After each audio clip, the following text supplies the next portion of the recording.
Christiane Taubira, garde des Sceaux, est notre invitée ce matin. Bonjour. Bonjour, Monsieur Bourdin. Merci d'être avec nous, Christiane Taubira. Nicolas Sarkozy mise en examen. Est-ce que les juges ont appliqué la loi à la lettre ? Manifestement, oui. En tout cas, vous savez bien que tout justiciable a des voies de recours. C'est quand même une des vertus de notre système judiciaire, c'est que il est possible de contester une décision de la justice. Donc, à ce stade, Monsieur Sarkozy a parfaitement la possibilité de saisir la chambre de l'instruction. Alors, il conteste le comportement de l'une des deux juges. Est-ce qu'en jetant une forme de discrédit sur la justice, il est dangereux? Qui est dangereux? Nicolas Sarkozy. Écoutez, peu m'importe. En critiquant la justice. Il est évident le fonctionnement de la justice. Il est évident que manifestement, il porte une appréciation subjective. Il est aisé d'imaginer qu'une garde à vue est un exercice désagréable. Par conséquent, n'était-ce pas une humiliation que de le placer en garde à vue, franchement? Si les juges ont des raisons de considérer que la garde à vue est nécessaire, ils le font, quel que soit le justiciable.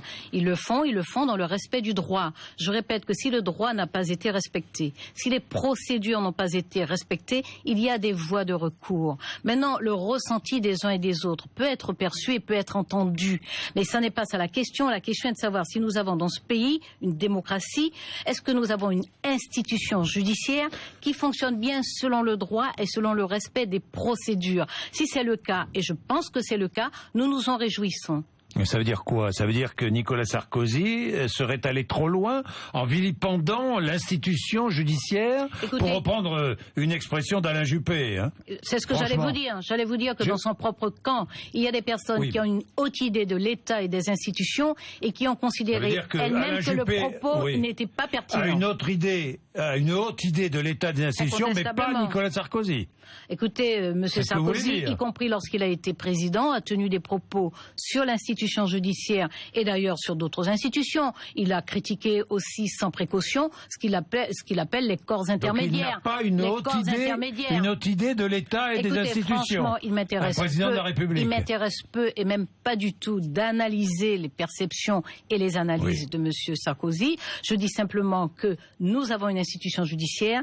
Il est précieux pour le justiciable le plus ordinaire, le plus démuni, le plus vulnérable que cette institution judiciaire fonctionne bien et à ma place, je veille à ce qu'elle fonctionne correctement. Bien, il s'agit d'abattre l'ancien président et ses proches. C'est devenu une obsession d'État, disait Claude Guéant. Dit Claude Guéant ce matin dans Le Figaro. Obsession d'État? Complot? Non, moi je ne sais pas quelle crédibilité on peut accorder à un tel propos.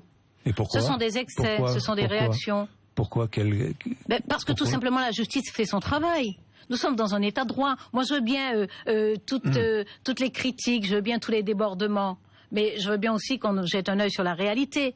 La réalité, c'est que nous sommes dans un état de droit, qu'il y a des lois qui sont contenues dans le code pénal, dans le code de procédure pénale, et que les magistrats sont tenus de respecter et d'exécuter ces lois et ces procédures. C'est de ça qu'il s'agit. Alors, que ce soit déplaisant et que les uns et les autres viennent dire « ça m'agace, ça me déplaît, c'est de la persécution, c'est du harcèlement », ça participe du propos de commentaire, du propos de ressenti subjectif, affectif. Mais ce qui est important et ce qui compte pour les citoyens ordinaires, c'est de savoir si la justice fonctionne correctement. Oui. Et nous devons améliorer son fonctionnement, notamment en termes d'effectifs, de moyens et de méthodes. Ça, on va en parler. Mais il a été mis en examen par deux juges, on est bien d'accord, dont l'une est membre d'un syndicat ayant ouvertement appelé à voter contre lui. N'est-ce pas suspect? En quoi est suspect? Ce qui doit être suspect, c'est de savoir si les juges ont outrepassé les obligations que leur font la loi, que leur fait la loi, s'ils les ont outrepassés, c'est ça qui doit être interrogé. Et à ce moment, je rappelle qu'il y a des procédures de recours. Enfin, la justice a organisé la protection des justiciables, y compris des justiciables mis en cause. Donc ça n'est pas à la télévision que ça se passe. Les mises en cause se font selon des procédures. Et si aussi bien le justiciable en question que ses amis qui s'expriment abondamment considère qu'il y a faute, il ne s'agit pas de se contenter de le dire sur la place publique.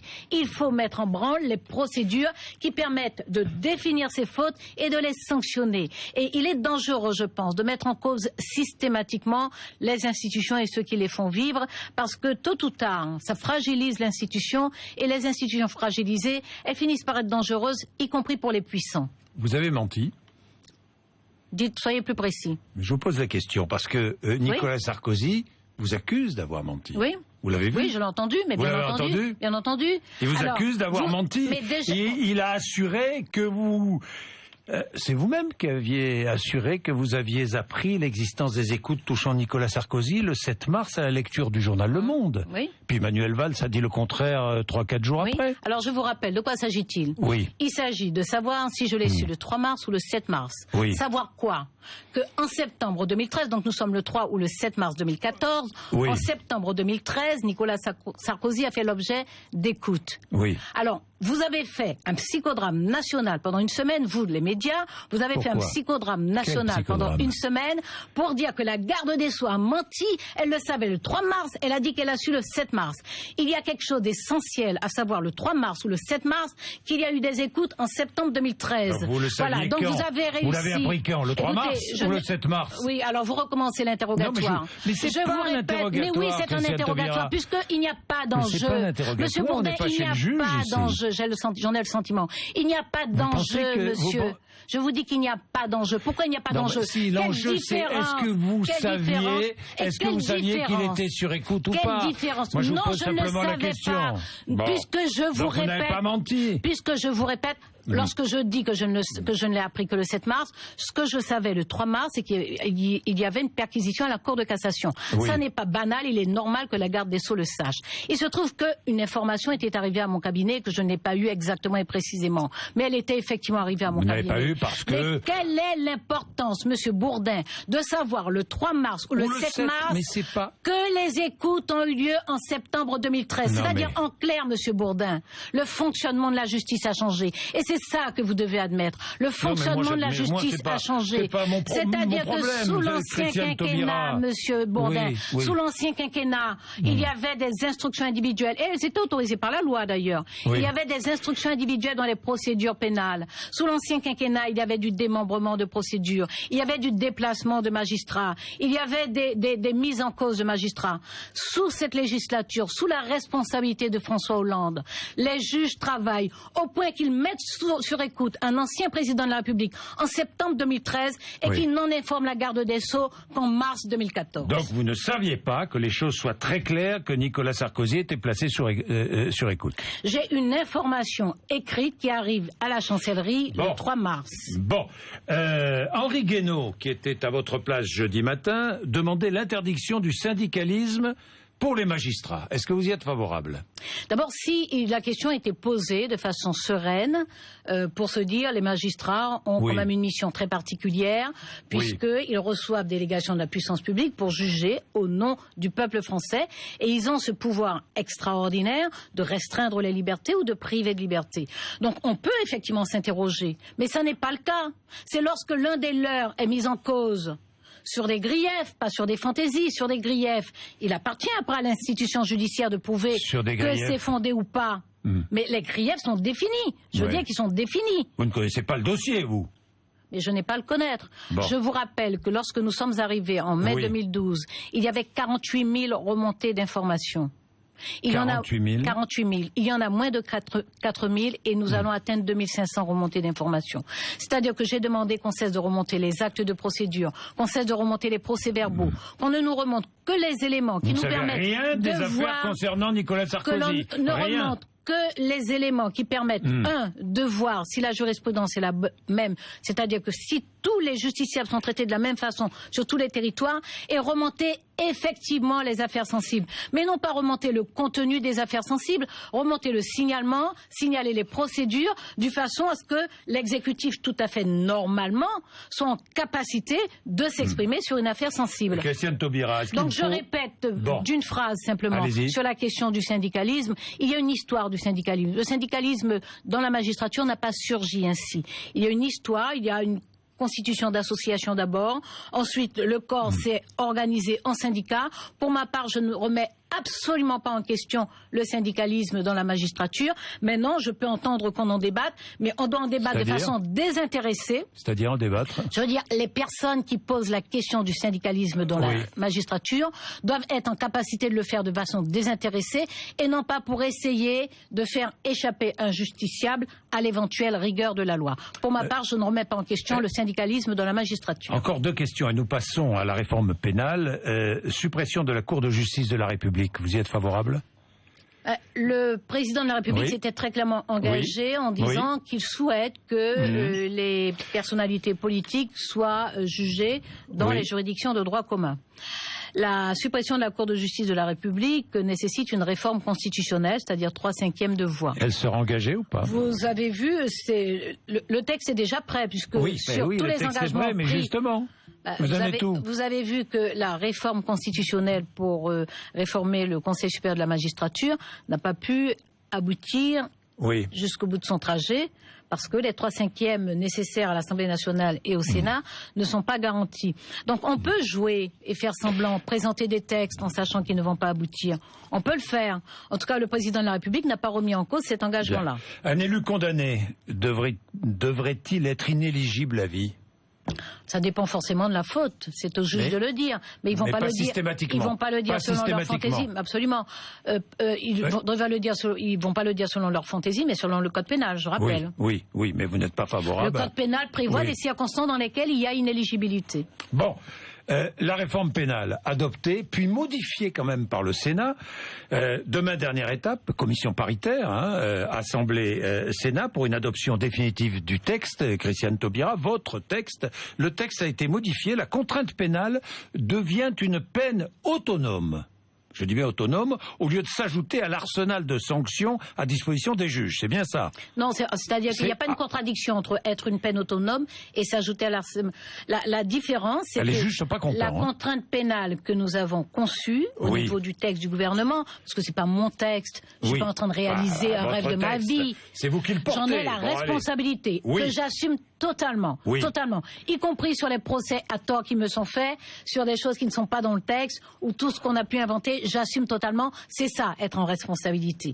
Donc, le texte du gouvernement avait prévu une contrainte pénale qui est assortie d'une possibilité d'incarcération s'il y a un échec total. Pourquoi un échec total? Parce que la contrainte pénale, c'est une mesure qui est chargée d'un accompagnement très serré, très individualisé, ajusté, adapté et surtout évalué. De sorte que c'est un parcours. Et si, malgré ce parcours, il y a un constat d'échec, il y a une incarcération. Et en plus, nous avons augmenté les prérogatives des forces de sécurité, donc police et gendarmerie, pour assurer le respect du contrôle. Le Sénat a modifié votre texte. D'accord. Donc je suis en train de vous expliquer que la différence, c'est pas par rapport à l'arsenal, la différence c'est par rapport à ce qu'avait prévu le gouvernement et ce qu'a introduit le Sénat, c'est que vous êtes d'accord avec ce qu'a introduit le Sénat ou pas? Non, puisque ce que nous avions travaillé, mais je l'ai dit très clairement lors du débat. Je l'ai dit. Voilà. Donc voilà, ce que nous avions conçu. Les juges disent, on est en train de tuer cette contrainte pénale, on nous enlève la possibilité de prononcer la prison, c'est du n'importe quoi. Ce sont les magistrats, et les magistrats les plus modérés qui disent cela, Christiane Taubira. C'est-à-dire que conduite sans permis, voiture incendiée, délit de fuite après un accident, usage de stupéfiants, refus d'obtempérer lors d'un contrôle, plus de prison, terminé. Je retrouve bien là l'exercice, un de vos exercices favoris, Monsieur Bourdin. Le quoi? Mais moi, je vais dans la précision. C'est vrai ou faux ce que je vous dis? C'est vrai ou faux? Le Sénat... Non, mais je vous demande, c'est vrai ou faux? Mais je suis en train de vous répondre. Le Sénat a considéré qu'il pouvait retenir sur un certain nombre de délits. Moi, je lui ai fait des observations là-dessus. Vous avez suivi les débats, j'espère. Voilà. Donc, j'ai exprimé le désaccord du gouvernement, mon désaccord à moi, en tant que garde des Sceaux, et j'ai expliqué qu'en plus, il y avait un certain nombre de sanctions, un certain nombre de fautes qui méritaient éventuellement de supprimer l'incarcération. Je pense par exemple au non-paiement des pensions alimentaires. Je pense qu'il est plus utile d'être efficace sur le versement de la pension alimentaire que de prononcer 2 mois d'incarcération. Oui. D'accord? Bon, je leur ai dit ça, par exemple, vous ne l'avez pas prévu. Donc, il y a un désaccord de principe et il y a en plus un désaccord sur les délits qui ont été retenus. Pour revenir sur ce qu'a décidé le Sénat. Écoutez, je me suis exprimé très clairement ce que je vais refaire et ce que je fais grâce à vous là. Vous voyez, ça sert de venir. Il se trouve que là, nous sommes dans le temps du Parlement et qu'il revient aux députés, aux sénateurs de s'entendre. Et je crois qu'effectivement, ils interrogent cette disposition. Bien, Christiane Taubira, réforme du financement de l'aide juridictionnelle. Là aussi, les avocats sont en colère aujourd'hui. Pourquoi? Parce que, entre autres, vous voulez leur infliger une taxe sur le chiffre d'affaires, taxe sur les cabinets d'avocats, chiffre d'affaires des cabinets. Alors, l'aide juridictionnelle, ça aide les plus démunis qui n'ont pas les moyens de se payer un avocat et c'est l'État qui verse une subvention aux avocats. Taxer les cabinets? Alors d'abord, vous avez raison de rappeler que l'aide juridictionnelle, les plus démunis. Voilà, ce sont les plus démunis qui ont accès à un avocat. Ils n'en ont pas les moyens. Bien sûr. Ils ont accès à un avocat et l'État indemnise les avocats qui acceptent d'assurer cette mission. Donc c'est de l'aide juridictionnelle. Nous sommes dans la même logique que la suppression des 35 €. Je rappelle, on n'en parle pas, que nous avons supprimé le timbre de 35 € que payait le contribuable. Que payait, et qui entravait son accès à la justice. Donc nous l'avons supprimé. Ensuite, je vous rappelle que l'aide juridictionnelle augmente. Elle a encore augmenté de 10%. Donc il y a deux sujets. Elle a augmenté de 10%. Voilà, dans le prochain budget. D'accord? Elle augmente de 10%. Elle augmente. Il n'y a pas des engagements de l'État. Mais il y a un autre sujet. Depuis 10 ans... L'État n'a pas d'argent, voilà le sujet. Depuis 10 ans, depuis 10 ans, il y a... Oui, c'est vrai que l'État n'a pas d'argent et je le déplore. Depuis 10 ans. Mais je sais ceux qui ont dépensé l'argent avant l'heure. Ah bon? Oui. Mais vous aussi, vous avez dépensé. 600 milliards, mais vous, pas les plus 600 milliards même chose. Non, ne faites pas de telles facilités. Ne faites pas de telles facilités.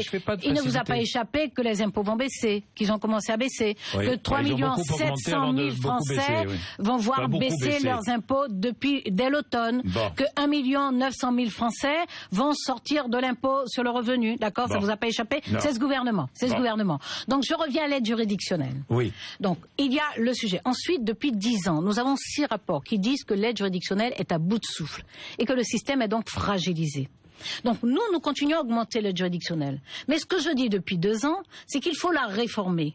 Depuis 10 ans de rapport, aucun garde des Sceaux ne s'est aventuré à la réformer. Moi, j'essaie de la réformer. Donc, nous augmentons l'aide juridictionnelle. Elle n'est pas en péril au sens où nous ne réduisons pas. Par contre, ça ne suffit pas parce qu'il faut la pérenniser. Et pour la pérenniser, puisque, comme vous dites, Monsieur Bourdin, avec raison, l'État n'a pas d'argent. C'est pas l'État qui pourra augmenter. Évidemment, on pourra augmenter de 10%, de 15% en faisant un effort. Mais, en fait, si on veut d'abord... Il faut savoir que le plafond de ressources pour bénéficier de l'aide juridictionnelle est assez dérisoire, 936 €. C'est en deçà du seuil de pauvreté qui est à 977 €. En deçà de 1 000 €. Ensuite, l'indemnité, l'unité de valeur qui indemnise les avocats n'a pas été revalorisée depuis 2007. Il faut la revaloriser, c'est juste. C'est les avocats qui vont payer les avocats. Non, je vais revenir à cette affaire. Ensuite, il y a des contentieux qui concernent les pauvres, notamment par exemple sur des médicaments défectueux qui ne relèvent pas de l'aide juridictionnelle. Je pense que c'est injuste. Donc, il y a un certain nombre de choses à faire, indiscutablement. J'ai fait estimer ce que ça leur représentait de faire une grande politique nationale de solidarité avec l'aide juridictionnelle. Il faudrait la doubler. Donc on n'est pas dans augmenter de 10-15%, il faudrait la doubler. Mais comment la double puisque l'État n'a pas l'argent? Taxe sur les cabinets d'avocats. Alors moi j'ai proposé depuis 18 mois, il ne s'agit pas d'une taxe sur les cabinets d'avocats. Il s'agit de tirer enseignement, de la réalité. La réalité, c'est que 7% des avocats font 57% de l'aide juridictionnelle. C'est-à-dire que l'aide juridictionnelle qui a été conçue pour être mutualisée est très fortement concentrée. Cela fragilise les cabinets d'avocats qui en font beaucoup. Cela fragilise aussi des jeunes avocats notamment. Parce que l'aide juridictionnelle, je rends hommage aux avocats, c'est un engagement, c'est un acte militant de solidarité, mais c'est aussi parfois une nécessité. Qui voulez-vous taxer? Donc ce que je propose, j'ai proposé 11 pistes sur lesquelles je souhaite pouvoir travailler avec la profession. Et jusqu'à maintenant, c'était très difficile.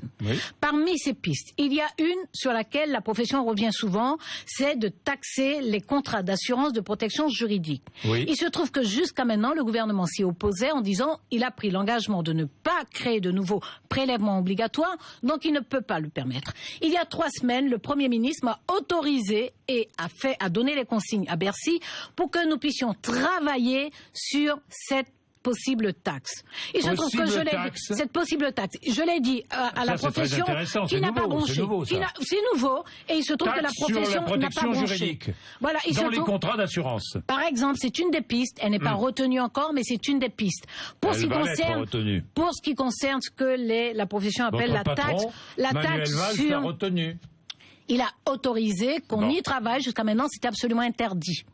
Pour ce qui concerne ce que la profession appelle taxe sur la profession, il ne s'agit pas d'une taxe sur la profession, il s'agit, compte tenu de ce que je viens de vous dire, à savoir que 7% d'avocats font 57% de l'aide juridictionnelle, de proposer un mécanisme de solidarité à l'intérieur de la profession, c'est-à-dire de demander à de gros cabinets, plutôt que de leur demander de faire de l'aide juridictionnelle, parce qu'ils sont spécialisés en conseil fiscal, ils sont spécialisés en fiducie, ils sont spécialisés en transactions immobilières, plutôt que de leur demander de faire de l'aide juridictionnelle, je propose qu'on leur demande de contribuer à raison de une demi-heure par an, une demi-heure d'honoraires par an, jusqu'à 2 heures d'honoraires par an, de contribuer à abonder une partie de l'aide juridictionnelle. Voilà, je propose qu'on y travaille. Et si au bout des séances de travail, on constate que c'est inacceptable pour la profession, que ça n'est pas opérationnel, on l'abandonnera. Mais je propose au moins qu'on y travaille. De même pour le contrat, pour les taxes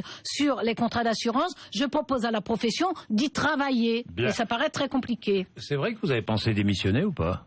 Je ne sais pas pourquoi on m'obsède avec ça. Non, mais c'est pas moi. Moi, j'ai entendu ça, lu ça partout. Oui, moi aussi. Vous aussi ? Moi aussi. Jamais, à aucun moment. Et puis régulièrement, je dois y répondre. À aucun moment. Mais si je veux démissionner, j'en parle au président de la République et pas à vous, Monsieur Bourdin. Non, mais ça, j'imagine. Et je démissionne. J'imagine. Et je démissionne. Oui. C'est quoi ? J'imagine. C'est pas une maladie chronique. Dernière chose, sur la conférence sociale, il est temps que les entreprises jouent le jeu, vraiment, ou pas ? Elles jouent pas le jeu, alors il y a des entreprises qui jouent le jeu, mais vous savez, quand il y a une période difficile, il est possible d'en appeler au sens civique des chefs d'entreprise. Vous en appelez au sens civique ? Il y en a qui l'ont. Il y a des chefs d'entreprise qui sont des mécènes d'art et de culture, par exemple. Oui. Il y a des chefs d'entreprise qui financent des bourses. Il y a des chefs d'entreprise qui s'engagent contre la discrimination. Donc nous avons des chefs d'entreprise. Vous vous souvenez, lorsque le New Deal, alors ni vous ni moi, on s'en souvient pas directement, le New Deal, par exemple, aux États-Unis, c'est une mesure, c'est une politique générale avec un engagement des acteurs économiques, y compris d'ailleurs pour la promotion culturelle, y compris aussi d'ailleurs pour le désenclavement de certains territoires. Donc il est possible à un moment difficile d'en appeler à la solidarité, d'en appeler à l'unité, d'en appeler au courage ensemble et à l'innovation. Et c'est ce que le président de la République a décidé de faire avec cette conférence sociale annuelle. Le ministre n'a pas cédé, lui, au MEDEF, hein, parce que j'ai entendu les critiques, vous aussi, il n'a pas cédé au MEDEF. Oui. Bon, on entend tellement de choses que... Oui. Ça va mieux avec Manuel Valls, vous entendez bien expliquez-moi à quel moment ça n'allait pas. Expliquez-moi. Sur la réforme pénale. Non, mais il a exprimé son avis, il a écrit, j'ai répondu, j'ai écrit, nous nous sommes parlé et ça n'a jamais cessé depuis le 17 mai 2012. Nous parlons ce week-end encore. Merci Christiane Taubira d'être venue nous voir ce matin. Merci Monsieur Bourdin. Merci.